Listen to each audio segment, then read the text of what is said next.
Bonjour à tous, nous sommes le dimanche 15 janvier 2012. Le triple A, c'est fini. Ah, quelle tristesse. Mais les gens s'en foutent. On nous promet moins de travail pour les chômeurs qui n'en avaient déjà pas et la certitude de le devenir pour ceux qui en ont provisoirement. Seule incertitude, la date, demain ou après-demain. Alors positivons, on perd un A, mais on garde le quintuple A de l'andouillette. Et ça, les agences de notation ne dégraderont pas l'andouillette. D'abord parce qu'ils ne savent pas que ça existe, et ensuite parce qu'il faut avoir un certain goût culinaire pour l'apprécier, et ces experts financiers ont dû être élevés au hamburger synthétique sous la mer. Alors ce qu'il faut maintenant aux gens, ce sont des réponses pratiques. Leur apprendre à construire un igloo 4 saisons avec des cartons d'emballage, leur apprendre à apprécier la saveur du canigou sur des biscottes périmées, et, ce qui demande le plus de patience et de pédagogie, leur apprendre à se priver des plaisirs consuméristes sans être frustrés. Les motifs d'espoir existent car il reste des valeurs sûres comme la Française des Bœufs, entreprise florissante qui fait gagner du rêve à défaut de faire gagner de l'argent, comme le foot, enfin la religion en général.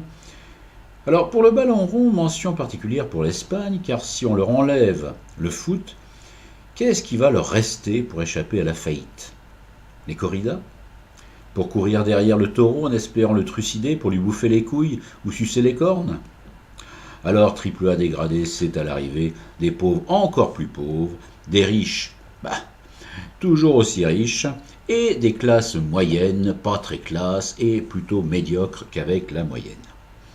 Difficile à vivre tout ça, tant qu'il n'y aura pas une vraie redistribution des cartes, avec par exemple une bonne guerre, à l'ancienne, une explosion nucléaire, voire la fin du monde partielle comme celle de décembre 2012. Mais il y a des remparts à la morosité. Certains les appelleront Sarkozy, d'autres Monti ou Cameron. C'est un métier à plein temps d'amuser la galerie en faisant croire que les politiques sont compétents et parfaits gestionnaires des situations les plus périlleuses et qui ne sont plus les employés de la finance internationale. Alors pour garder le moral, restons-en au principe de notre petit président qu'en tapant sur la table, cela sauvera la table.